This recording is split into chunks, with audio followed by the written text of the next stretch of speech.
ஒரு குட்டி mini vlog பார்க்கலாமா? எனக்கு வேலையாகணும்னா, நான் இவங்களோட வேலையை முடிச்சா தான் எனக்கு வந்து அங்கே வேலை நடக்கும். சரி காலையிலேயே கடைக்கு கூட்டிகிட்டு போயிட்டாங்க. சில வேலை இருந்தனால கடை வேலையெல்லாம் கொஞ்சம் முடிச்சுட்டு, அதோட சில பேங்க் வேலை ஒன்று இருந்துச்சு. அதையும் உங்களுக்கு நான் முடிச்சு கொடுத்துட்டு, அதுக்கப்புறம் என்னோட வேலைக்கு இவங்கள நான் கூட்டிகிட்டு போனேன். ஒரு சிஸ்டருக்கு தான் கஸ்டமைசேஷன் பண்ணணும். ஏன்னா இவங்க லாஸ்ட் வீக்லேருந்து என்கிட்ட சொல்லிகிட்டே இருந்தாங்க. நான் தான் கொஞ்சம் கல்யாண வேலை, ஊருக்கு போகிறதுன்னு பிஸியாக இருந்தனால என்னால் பர்ச்சேஸே போக முடியல. சரி நாளைக்கு அவங்களுக்கு கொடுக்கணும்னு சொல்லிட்டு தான் நான் இன்றைக்கி வந்து போத்தீஸ்க்கு தான் போய் அவங்களுக்காக நான் மெட்டீரியல் எடுக்க போனேன்.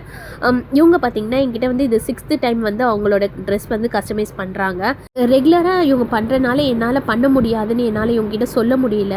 ஸோ இண்டிபெண்டன்ஸ் டேக்கு தான் வந்து ஒரு ட்ரெஸ் வந்து ரெடி பண்ணி தர சொல்லியிருந்தாங்க. சரி 1 டே இருக்கு இல்லையா, அதுக்குள்ளேயே முடிச்சு கொடுத்துடலாம், ஒரு நார்மல் ட்ரெஸ் தானேன்னு சொல்லிட்டு அன்றைக்கி போய் போத்தீஸில் இந்த மெட்டீரியல்லாம் வாங்கிட்டு வந்து கையோடு வெட்டி ஸ்டிச் பண்ணவும் ஸ்டார்ட் பண்ணேன்.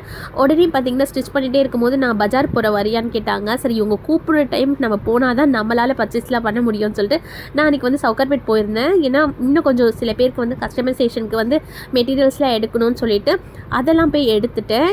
அதோட இவங்க ட்ரெஸ்ஸை வந்து மறுநாள் வந்து ஃபினிஷ் பண்ணி எடுத்துட்டேன். இதுதான் அதோட ஃபைனல் லுக். அவங்க கேட்ட மாதிரி ஒரு நார்மலான மேக்ஸி தான் கேட்டிருந்தாங்க. அது வந்து கான்ட்ராஸ்டாக துப்பட்டா எடுத்துகிட்டு அதில் வந்து பார்டர் மாதிரி கொடுத்து வச்சுருந்தேன்.